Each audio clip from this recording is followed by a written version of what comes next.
was the hormones.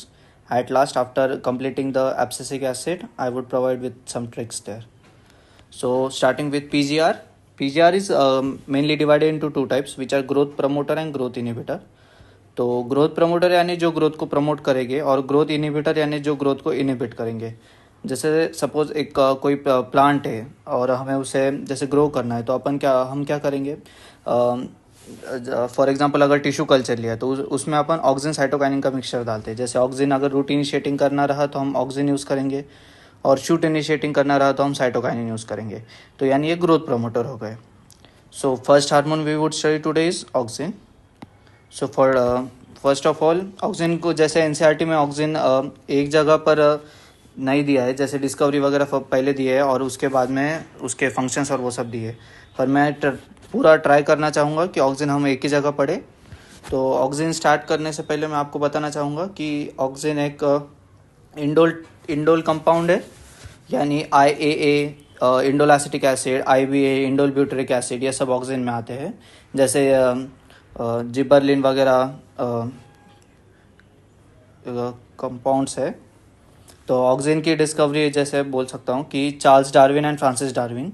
Charles Darwin जो थे वो एक ऑब्जर्वेशनिस्ट थे. He was an ऑब्जर्वेशनिस्ट.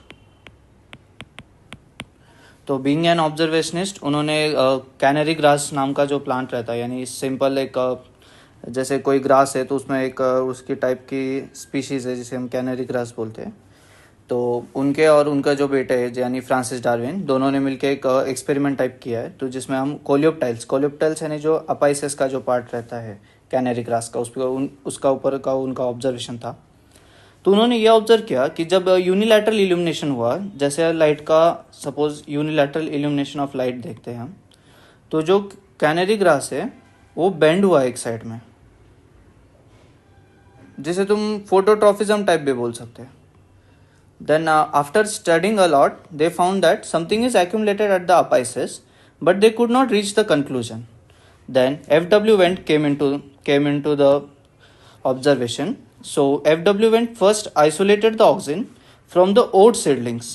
Now you should not confuse between canary grass and oat seedlings. जब अगर कैनरी ग्रास के बारे में पूछा है तो साइंटिस्ट है चार्ल्स डार्विन और फ्रांसिस डार्विन, पर अगर ओट सीडलिंग्स के बारे में पूछा है तो साइंटिस्ट है F.W. वेंट. देन एनसीईआरटी में आगे की साइड में एक डिस्कवरी दी है, which is auxin was first isolated from human urine and it was done by Kogl and Haagen Smith. So Kogl and Haagen Smith नाम याद नहीं रहा तो भी चलता है, बस ये याद रखना कि first isolated from human urine. Now point of confusion. अब आप बोलोगे कि जैसे आइसोलेटेड बाय F.W. वेंट भी है, isolated bye Kogl and Hagin भी है. तो अगर ऐसा आया कि फर्स्ट आइसोलेटेड, फर्स्ट एक बहुत इंपॉर्टेंट वर्ड है, अगर फर्स्ट आइसोलेटेड आया तो फिर ह्यूमन यूरिन रहेगा, क्योंकि ऑप्शन में वो दोनों देंगे, that is oat seedlings and human urine. तो यू शुड गो विथ, अगर फर्स्ट आइसोलेटेड आया तो ह्यूमन यूरिन, और बस आइसोलेटेड आया तो या साइंटिस्ट का नाम आया तो F.W. वेंट.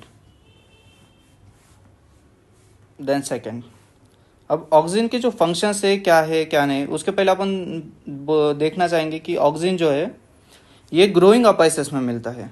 जैसे अब एक कोई प्लांट कंसिडर करो, तो उसके ग्रोइंग अपाइसेस यानी शूट अपाइसेस हुआ, देन उसके रूट अपाइसेस हुआ. तो ये लोकेशन है जहाँ ऑक्सिन ग्रो जनरली मिलता है. तो यहाँ प्रोड्यूस होके फिर ये माइग्रेट करता है to the site of actions. जैसे अगर शूट अपाइसेस में प्रेजेंट हुआ तो फिर वो नीचे की तरफ या सब तरफ मल्टी डायरेक्शनली माइग्रेट करेगा. अब ऑक्सिन के दो टाइप्स होते हैं. First is natural auxin, synthetic auxin. So natural auxin है IAA, IBA, which is indole acetic acid and indole butyric acid, and synthetic oxygen is 2,4-D and NAA. अब इसमें कैसे याद रखना है, एक सिंपल सी ट्रिक है.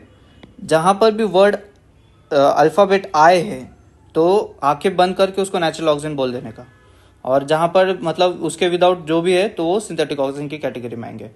जो नेचुरल ऑक्सीजन है वो जनरली प्लांट से आइसोलेट होते हैं, और जो सिंथेटिक ऑक्सीजन है वो एनिमल से या फिर कोई और सिंथेटिक सोर्सेज से आइसोलेट किए जाते हैं. अब मेन यूज ऑफ ऑक्सीजन जो है या मेन फंक्शन जो है वो है एग्रीकल्चर एंड हॉर्टिकल्चर में. अब एग्रीकल्चर एंड हॉर्टिकल्चर आपको बहुत सारे हार्मोन्स में आएगा, तो बस आपको ये याद रखना है कि अगर जनरली ऐसा कंफ्यूजिंग क्वेश्चन आता है, पर ये याद रखना है कि एक बेसिकली कि एग्रीकल्चर एंड हॉर्टिकल्चर में इसका यूज़ है। नीट के एमसीक्यूज में वो जनरली ऐसे कंफ्यूजिंग क्वेश्चंस नहीं देते, पर जैसे आपके बोर्ड्स रहे या आपके रिटर्न पेपर रहे तो उसमें आप यूज़ कर सकते हैं कि एग्रीकल्चर एंड हॉर्टिकल्चर में ऑक्सीजन का यूज़ है। देन अब important uses, first is initiate rooting. जैसे एक सेटअप लिया है अपन ने, suppose this is an test tube का सेटअप है, और यहाँ पर हमने न्यूट्रिएंट मीडिया लिए। Then suppose this is an seedling और seed whatever you want to से।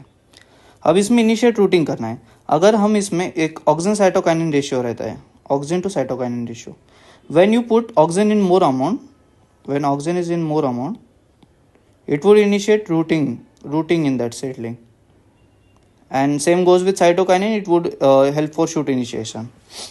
Then second, oxygen also promote flowering in plants or fruits like pineapple. So अब यहाँ पर याद रखना है कि जैसे ऑक्सीजन में पाइनएप्पल फ्रूट है, देन जब आप इथिलीन में जाएंगे वहाँ पर स्ट्रॉबेरी वगैरह और भी फ्रूट्स आएंगे, तो फ्रूट्स में कन्फ्यूजन नहीं होना है, जब प्रमोट फ्लावरिंग आएगा तो पाइनएप्पल लिखना है। Then third one, oxygen prevent fruit and leaf drop at early stages, यानी जब प्लांट उसके बहुत अर्ली स्टेज में है तो ऑक्सीजन जो है वो प्रिवेंट करेगा fruit and leaf drop. Also fourth point कि oxygen promote abscission of older leaves. Now point of contradiction, अब जैसे आप बोलोगे कि एक तो प्रिवेंट भी कर रहा है और प्रमोट भी कर रहा है, कैसे पॉसिबल है? तो याद रखना, प्रिवेंट उसी को करेगा जब प्लांट उसके अर्ली स्टेज में रहेगा, यानी फ्रूट एंड लीफ ड्रॉप को वो उसको गिरने से बचाएगा जब प्लांट उसके बर्डिंग स्टेज कह सकते हैं या सीडलिंग स्टेज में रहेगा, और वो एब्सिशन प्रमोट करेगा यानी विल्टिंग ऑफ लीव्स वगैरह प्रमोट करेगा जब प्लांट ओल्ड हो चुका होगा। जब जैसे इन शॉर्ट जब ओल्डर प्लांट्स लीव्स होते हैं तो उनका कोई ऐसा ज़रूरत नहीं रहती, यानी उनके न्यूट्रिशन फिर सब तरफ माइग्रेट होते हैं, इसलिए वो एब्सिशन प्रमोट करेगा। Then next point is induces apical dominance. Now एक छोटी फिगर से मैं बोल सकता हूँ व्हाट इज अपाइकल डोमिनेंस। अब एक प्लांट है, इसको प्लांट कंसिडर करो, इसके शूट पे ऑक्सीजन एक्यूमुलेट होता है, और इस एक्यूमुलेशन के कारण क्या होता है, प्लांट की लैटरल ग्रोथ नहीं होती है, यानी प्लांट लेंथ में तो बढ़ रहा है पर उसकी जो विड्थ है वो बिल्कुल नहीं बढ़ रही है, तो उसको अपाइकल डोमिनेंस बोल सकते हैं। Now NCERT has a very good point which is of decapacitation. Now what is decapacitation? जो डीकैपेसिटेशन यानी पूरा अपाइकल डोमिनेंस का कॉन्ट्राडिक्टरी। जैसे कोई एक एग्जांपल लो, टी प्लांट का एक एग्जांपल लेंगे।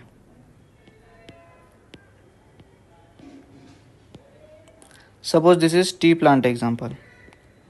अब इसमें अपाइकल डोमिनेंस हुआ है तो इसकी लैटरल ग्रोथ नहीं होंगी, तो जो टी प्लांटेशन में उसको टी लीव्स वगैरह ज़्यादा नहीं मिलेंगे, तो उसका पूरा नुकसान होने वाला है उसके ओनर का। तो ये लोग क्या करते हैं कि इसके जो अपाइकल बर्ड्स है ना, इसको पूरा रिमूव करेंगे, यानी they remove this apical birds completely. Then what will happen कि इट उसके फिर लैटरल ग्रोथ में हेल्प करेगा, तो फिर जितना लैटरल ग्रोथ ज़्यादा होगा उतना प्रोडक्शन ज़्यादा होगा टी प्लांटेशन में। तो डीकैपेसिटेशन जो फिनोमेना है वो ये पूरा टी प्लांटेशन से रिलेटेड है। और जैसे अगर hedge making, what do you mean by hedge making? Hedge यानी सिंपल एक फेंसिंग करना, जैसे कोई फील्ड है तो उसको जैसे अपन बोल सकते हैं नेचुरल फेंसिंग। तो नेचुरल फेंसिंग में क्या करने का है, कोई बुश रहा या कोई स्मॉल प्लांट रहा तो उसको डीकैपेसिटेशन के अंडर जाएगा वो, तो उसके अपाइकल बर्ड्स निकल जाएंगे, फिर उसके बाद में वो लैटरली ग्रो करेगा, और उससे क्या होगा, वो पूरे उसकी बाउंड्रीज कवर करेगा, पूरे फील्ड की बाउंड्री कवर करेगा, यानी it will help in hedge makings. Then the next point is parthenocarpy. Then for parthenocarpy you should remember that the parthenocarpy is example of that parthenocarpy is tomato. Then one of the important point which I think you should remember is oxygen can be used as herbicides.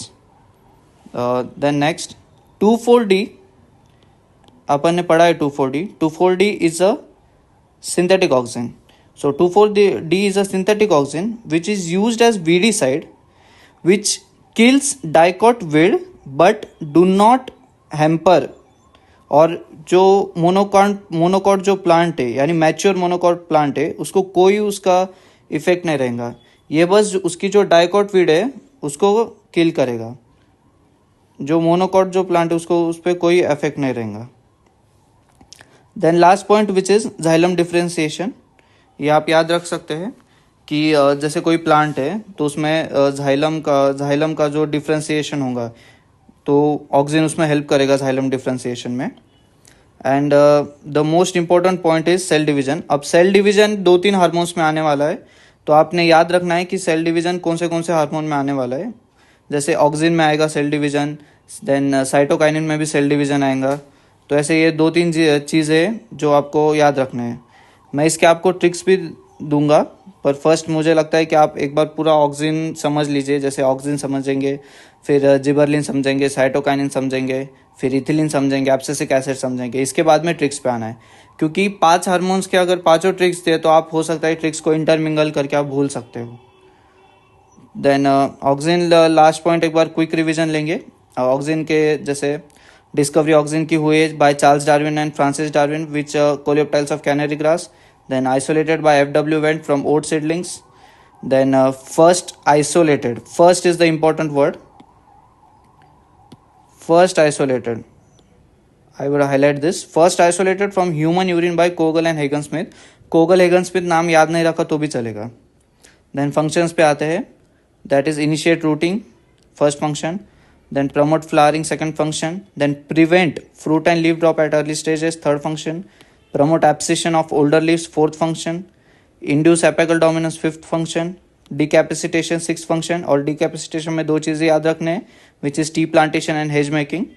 Then we will go with parthenocarpy, जिसका example tomato है.